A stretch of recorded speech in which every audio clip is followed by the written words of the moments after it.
একজন গোয়েন্দা একটি পাহাড়ে পড়ে মারা যাওয়া ব্যক্তির রহস্যময় মৃত্যুর তদন্তে নামে। তদন্ত করতে গিয়ে সে নিহত ব্যক্তির স্ত্রীর প্রতি এক ধরনের আকর্ষণ অনুভব করে। ধীরে ধীরে তদন্ত এবং ব্যক্তিগত আবেগ জটিল হতে থাকে। তৈরি হয় এক মনস্তাত্ত্বিক ও আবেগ ঘন গল্প। আর এরকমই একটি গল্প নিয়ে ২০২২ সালে রিলিজ হয় ডিসিশন টু লিভ এই মুভিটি। এটি এমন একটি মুভি যা তুমি একবার দেখি পুরোটা ধরতে পারবে না। তো চলো শুরু করা যাক অনেক আন্তর্জাতিক পুরস্কার প্রাপ্ত আজকের এই মুভির এক্সপ্লেনেশনটি।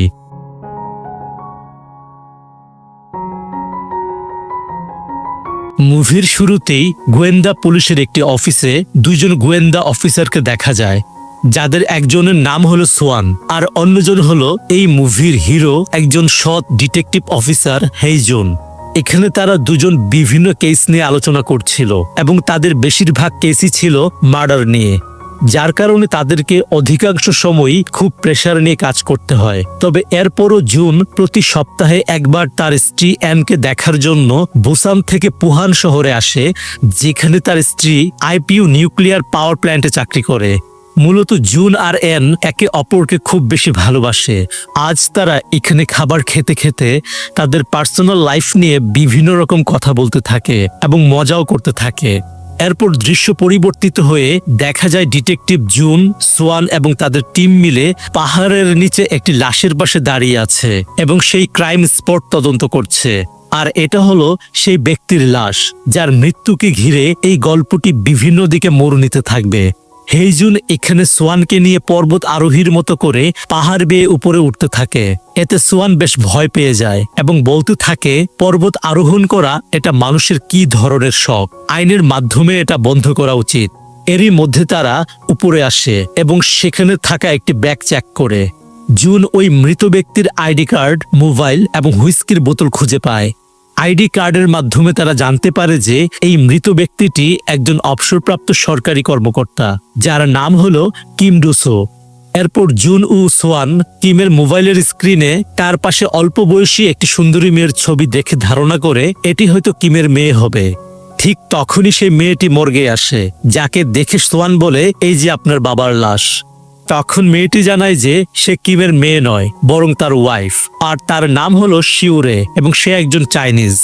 তাই সে কোরিয়ান ভাষা খুব একটা ভালো বলতে পারে না। কিন্তু জুন এখানে বেশ অবাক হয়ে যায়, কারণ এই অল্প বয়সী সুন্দরী মেয়েটি কিভাবে 60 বছর বয়সী কিমের ওয়াইফ হতে পারে। যাই হোক, এরপর পুলিশ লক্ষ্য করে যে শিউরের মধ্যে তার স্বামীর মৃত্যুতে বিন্দুমাত্র আফসোস নেই, বরং তদন্তের সময় নানা বিষয় জিজ্ঞাসা করলে এক পর্যায়ে সে বলে, আমি খুশি হয়েছি যে আমার স্বামীর মৃত্যু সেভাবেই হয়েছে যেভাবে সে চেয়েছিল। তাছাড়া এটি জরুরি নয় যে কারো মৃত্যুতে কাঁদতেই হবে। আসলে কিছু কিছু মানুষের ন্যাচারাল রেসপন্স হয়তো আলাদাই হয়।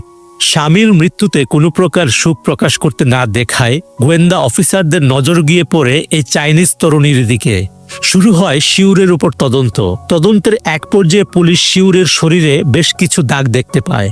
এরপর জানা যায় মৃত কিম প্রায় তার স্ত্রী শিউরেকে মারধর করত এবং এমন জায়গায় আহত করত যেখানে কেউ দেখতে পাবে না।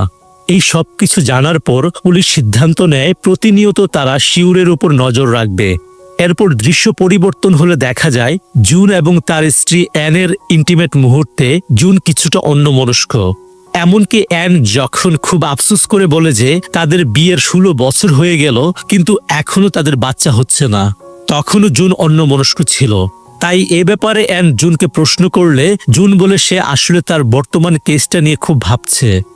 যাই হোক, এরপর তদন্তের মাধ্যমে পুলিশ জানতে পারে যে শিউরে একজন নার্স হিসেবে কাজ করে। একটি এজেন্সির মাধ্যমে সে বয়স্ক মহিলাদের সেবা করে থাকে এবং স্বামীর মৃত্যুর 1 সপ্তাহ হতে না হতেই সে কাজে জয়েন করে। তাকে এই বিষয়ে জিজ্ঞাসা করা হলে সে জানায় যে মরে গিয়েছে সে তো মরেই গিয়েছে, তার জন্য সে তার কাজ বন্ধ করতে পারবে না। আরও জানা যায় সোমবার অর্থাৎ যেদিন কিম পাহাড় থেকে পড়ে মারা যায় সেদিন শিউরে একজন বৃদ্ধ মহিলার দেখাশোনা করছিল। তাই ব্যাপারটি নিশ্চিত হতে ডিটেকটিভ জুন চলে আসে এজেন্সিতে এবং এজেন্সির লোক তা নিশ্চিত করে। অপরদিকে শুরু হয় একটি অসাধারণ লাভ স্টোরি। নজরদারিতে রাখতে রাখতে ডিটেকটিভ জুন প্রেমে পড়তে শুরু করে এই কেসের একমাত্র সাসপেক্ট শিউরের উপর। শিউরের হাসি, কথা বলার ধরন, চলাচল সবকিছু মুগ্ধ করে জুনকে। তবে এর মধ্যে ফরেন্সিক রিপোর্টে কিমের নখে আরেকজনের ডিএনএ পাওয়া যায়। তাই জুন শিউরেকে ফোন করে পুলিশ স্টেশনে ডেকে পাঠায়। এখানে শিউরের মুখে লালা সংগ্রহ করে জানা যায় সেই ডিএনএ মূলত শিউরের। এরপর শুরু হয় শিউরের আরেক দফা জিজ্ঞাসাবাদ। শিউরে জানায় পাহাড়ে চড়ার আগে কিম তাকে মারধর করেছিল, সে কারণে তার ডিএনএ কিমের নখে পাওয়া গিয়েছে। সে তার পায়ের আঁচড়ের দাগও ডিটেকটিভ জুনকে দেখায়। ডিটেকটিভ জুন সেটার একটি ছবি তুলে রাখে। এখানে তদন্তের সময় তারা ট্রান্সলেটর ব্যবহার করে কথা বলে এবং শিউরে তার নিজের কোরিয়ান উচ্চারণ শুনে নিজেই হেসে ফেলে, যেটা ডিটেকটিভ জুন খুব উপভোগ করে, কারণ শিউরে ঠিকমতো কোরিয়ান ভাষা বলতে পারত না। এরপর শিউরেকে আরো কিছু জিজ্ঞাসা করা হয়, বিশেষ করে যখন চাইনিজ অবৈধ অভিবাসীদের চীনে ফেরত পাঠানো হয়েছিল তখন কেন সে তার নিজের দেশে ফেরত যায়নি। তখন শিউরে জানায় তার দাদা মূলত কোরিয়ান মুক্তিবাহিনী ছিলেন। যখন যুদ্ধ শুরু হয়েছিল তখন তার দাদা কোরিয়ার হয়ে যুদ্ধ করেছিলেন, তাই সে হিসেবে সেও একজন কোরিয়ান, যেটার ডকুমেন্ট তার কাছে ছিল। এরপর এই কেসের আরেকজন সাসপেক্টকে ধরা হয়, যার সাথে কিমের মৃত্যুর কোনো লেনাদেনা ছিল না, কিন্তু তবুও ডিটেকটিভ জুন তাকে ক্রিমিনালের মতো ট্রিট করতে থাকে, যেটা সোয়ানের কাছে একদমই ভালো লাগে না। তাই সে জুনকে বলে শিউরে একজন প্রধান সাসপেক্ট হওয়া সত্ত্বেও কেন তাকে সেভাবে ট্রিট করা হচ্ছে না, যেভাবে জুন এই নতুন সাসপেক্টকে অপরাধী হিসেবে ট্রিট করছে। আর এ নিয়ে সোয়ান জুনের উপর খুব রাগ করে। তাছাড়া ডিটেকটিভ জুন এখানে যেসব জিনিস বিবেচনা করে শিউরেকে সাসপেক্টের লিস্ট থেকে বাইরে রাখতে চাচ্ছে, সেসব জিনিসে সহকর্মী সোয়ান আপত্তি জানায়। তাই জুন শিউরেকে সাসপেক্ট লিস্ট থেকে পুরোপুরি বের করতে পারে না, ফলে সে এবার শিউরেকে ঠিকভাবে ফলো করতে শুরু করে এবং রাতের বেলা জুন তার গাড়িতে ঘুমিয়ে পড়ে। পরদিন সকালবেলা শিউরে জুনকে এইভাবে দেখতে পেয়ে নিজের ফোনে তার ছবি তুলে।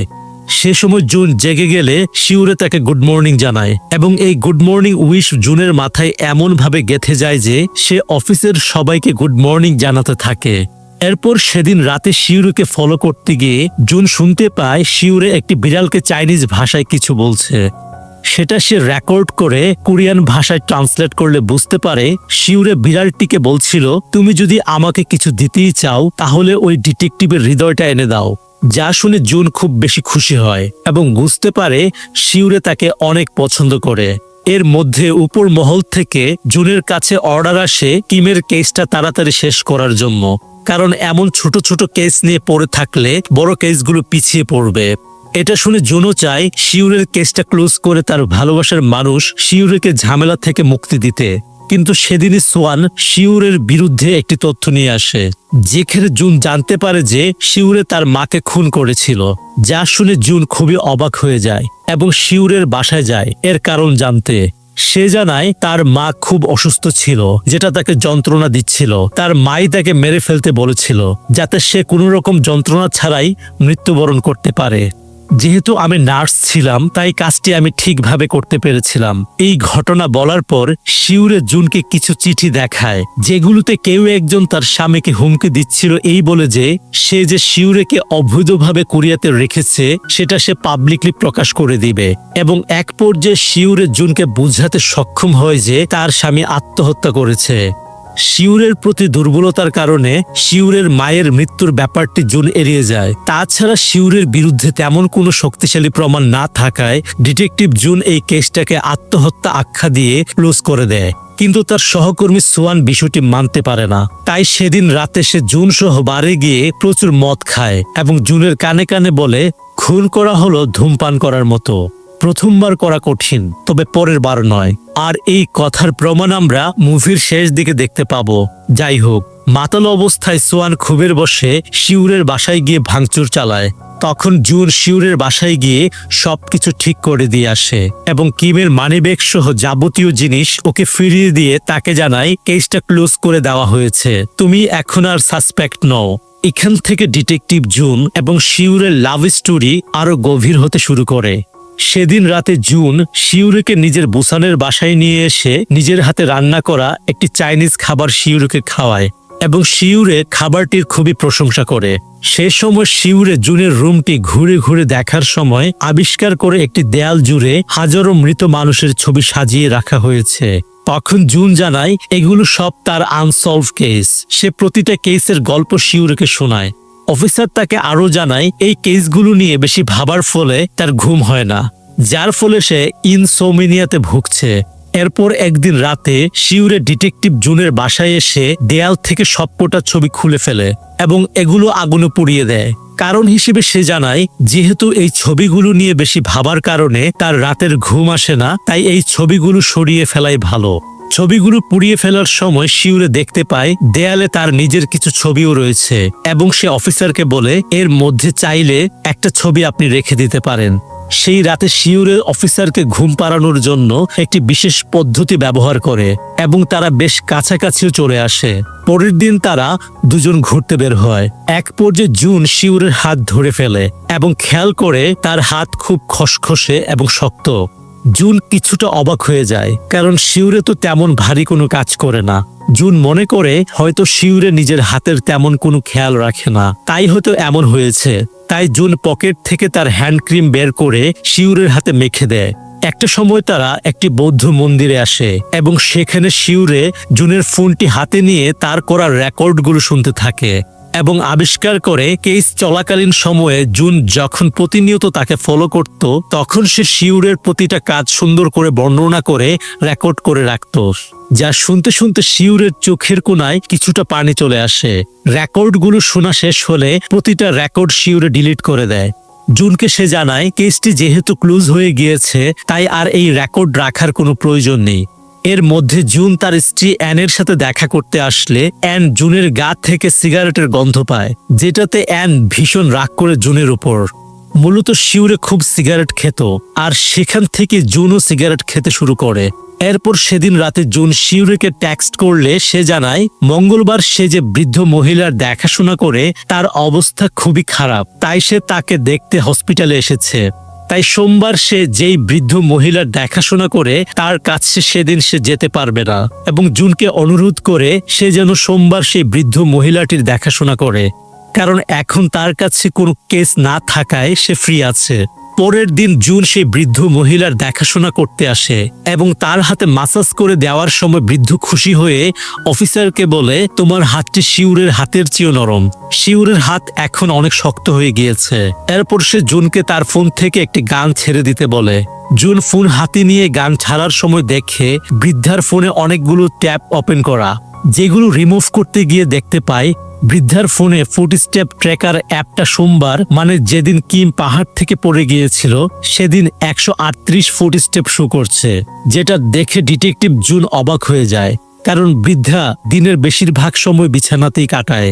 তার মানে তার পক্ষে তো এতটা হাঁটা সম্ভব নয়। এরপর জুনের কাছে নিমিষেই এটা পরিষ্কার হয়ে যায় কিমের মৃত্যুর রহস্য। জুন বুঝতে পারে সেদিন প্রথমে শিউরে এই বৃদ্ধার বাড়িতে আসে এবং নিজের ফোনটাকে বৃদ্ধার কাবারে সেট করে বৃদ্ধার ফোনটা নিয়ে সে জানালা দিয়ে বের হয়ে যায়, কারণ জানালা দিয়ে বের হলে সিসিটিভি ফুটেজে সে ধরা পড়বে না।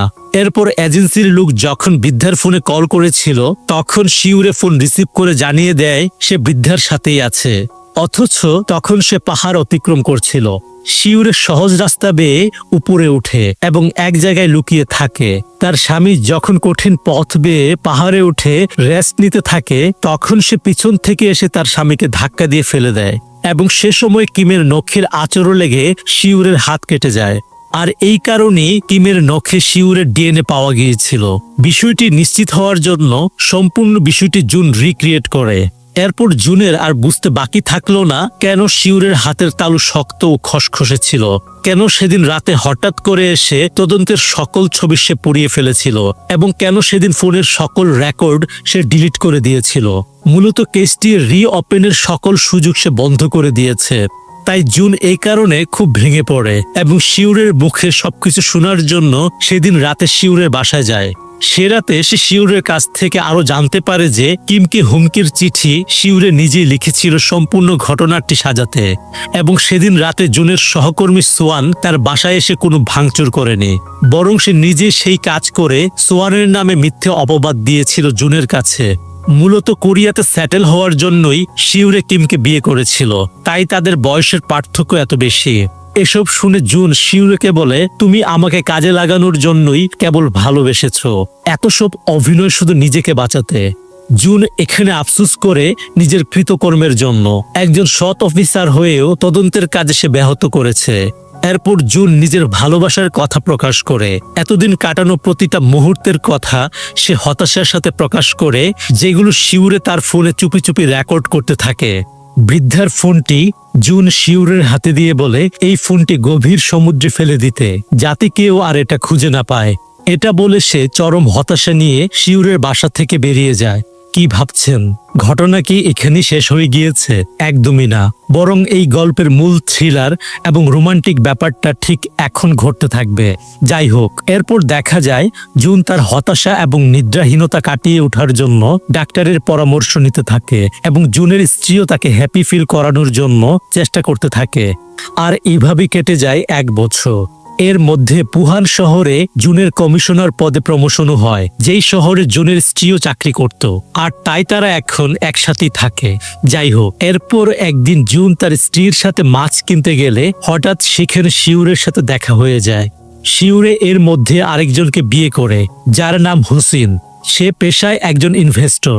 এখানে তারা একে অপরের সাথে পরিচয় হয় এবং বিভিন্ন বিষয়ে কথা হতে থাকে। তবে হুসিন আর এনের মধ্যে কেমন যেন একটা সন্দেহজনক ভাব ছিল, তাই তারা দুজনে নিজেদের মধ্যে ভিজিটিং কার্ড শেয়ার করে। এর মধ্যে শিউরে এবং হেইজুন দুজনেই বুঝতে পারে তাদের পরস্পরের প্রতি অনুভূতি এখনো আগের মতোই রয়েছে।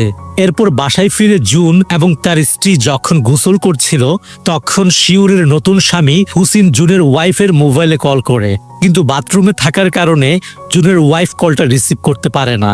অদ্ভুত ব্যাপার হলো, সেদিন রাতে শিউরের নতুন স্বামী হুসিন খুন হয় এবং সেই কেসের দায়িত্বও পড়ে ডিটেকটিভ জুনের উপরই। হুসিনকে মূলত ছুরিয়া আঘাতে খুন করা হয় এবং তার ডেড বডি দেখে জুন বুঝতে পারে খুনি একজন বাঁহাতি। এবার শুরুতে জুন শিউরেকে সন্দেহ করে। জুন মনে করে শিউরে এই কারণেই হয়তো নতুন শহরে শিফট করেছে, যাতে সে আরেকটি খুন করতে পারে, এবং জুন যেহেতু এই শহরেই আছে, তাই হয়তো এই মামলাটিও সে ধামাচাপা দিতে পারবে। এসব কথা শিউরেকে জানালে শিউরে জুনকে বলে, তুমি আমাকে যতটা খারাপ মনে করো আমি ততটা খারাপও নই। কিন্তু জুন এবার আর কোনো ছাড় দিবে না। ফলে শিউরেকে তদন্তের জন্য ডাকা হয় এবং এক পর্যায়ে জুন জানতে পারে হোসিন একটি ফার্মে ইনভেস্ট করত এবং সেখানে অনেক টাকা লোকসান হয়। পাওনাদাররা তাকে খুঁজছিল, তাই তারা বুসান ছেড়ে এখানে চলে আসে। তখন অফিসার শিউরেকে জিজ্ঞাসা করে, এমন একজন মানুষকে কেন বিয়ে করলে? উত্তরে শিউরে বলে, একজন মানুষকে ভুলতে আরেকজনকে বিয়ে করেছি। অফিসার জুন ঠিকমতো বুঝতে পারে কথাটা তাকে উদ্দেশ্য করে বলেছে। এরপর কেসটির তদন্তের জন্য জুন সেই এলাকার আশেপাশের মানুষদের জিজ্ঞাসাবাদ করতে থাকে এবং একটি কাপলের ছবিতে দেখা যায় সমুদ্রের ধারে একজন মেয়ে কিছু একটা ফেলে দিচ্ছে। জুন বুঝতে পারে এই মেয়েটি হলো শিউরে, তাই সে রাতের বেলা হোসিনের ফোন খুঁজতে শিউরের বাসায় গেলে শিউরে জানায় ফোনটি সে সমুদ্রে ফেলে দিয়েছে এবং আরো জানায় সে হোসিনকে খুন করেনি। যখন হুসিন খুন হয় তখন সে বাসায় ছিল না। সে বাড়িতে এসে দেখে তার স্বামীর মৃতদেহ সুইমিং পুলে ভাসছে এবং পানির মধ্যে রক্ত মিশে খুবই বাজে গন্ধ বের হচ্ছিল। তাই সে রক্তগুলোকে পরিষ্কার করে বডিটা সেখানে বসিয়ে রেখেছিল, কারণ সে জানতো যে ডিটেকটিভ জুন ইনভেস্টিগেশন করতে আসবে। কিন্তু এবার শিউরের কোনো কথাই জুন বিশ্বাস করে না, তাই সে শিউরেকে গ্রেফতার করে থানায় নিয়ে আসে এবং বিভিন্নভাবে জিজ্ঞাসাবাদ করতে থাকে। এদিকে পুলিশ এমন একজনের খোঁজ পায় যে কিনা একজন গ্যাং লিডার এবং সে বাঁহাতি। তার নাম চিউল। তাকে ডেকে আনা হয় তদন্তের জন্য।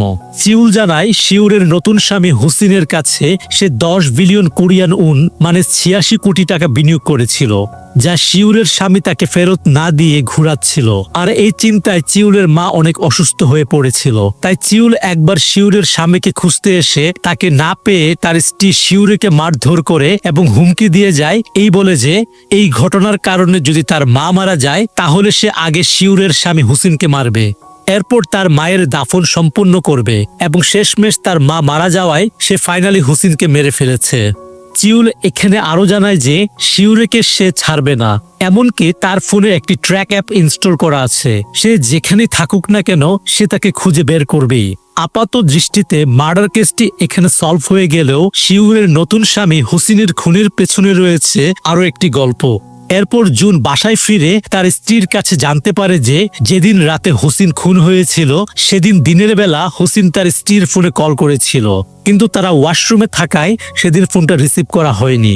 এই ব্যাপারে জুনের স্ত্রী অবাক হওয়ার পাশাপাশি জুনও অনেক অবাক হয়, কারণ হোসিন কেন তার স্ত্রীকে ফোন দিবে। তাই জুনের সহকর্মী হোসিনের ফোনটা ট্র্যাক করে দেখে ফোনটা সমুদ্রে ফেলে দেওয়া হয়েছে। জুন তার সহকর্মীকে ফোনটা কোনোভাবে খুঁজে পাওয়া যায় কিনা সে চেষ্টা করতে বলে। এরপর জুন শিউরেকে ফোন করে জানতে চায় হোসিনের ফোনে কি এমন ছিল যে কারণে শিউরে ওই ফোনটা সমুদ্রে ফেলে দিয়েছে। তাছাড়া হোসিন কি কারণে জুনের স্ত্রীকে কল করেছিল। শিউরে কোনো উত্তর না দিয়ে জুনকে একটি পাহাড়ে আসতে বলে যেখানে তুষার পড়ছিল। এটা শিউরের খুব পছন্দ। জুন সেখানে আসলে শিউরে তাকে তার মনের অনেক কথা খুলে বলে এবং তাকে সেই ফোনটা দেয় যেটা জুন শিউরেকে প্রথম কেসের শেষে সমুদ্রে ফেলে দিতে বলেছিল, মূলত যেটাতে শিউরের বিরুদ্ধে তার প্রথম স্বামী কিমকে খুন করার প্রমাণ ছিল। শিউরে জুনকে বলে কেসটা আবার রিওপেন করে সলভ করতে, কেননা কেসটা সলভ না হলে তো জুনের ঘুম আসে না। আর এতে করে জুন আরো অবাক হয়ে যায়।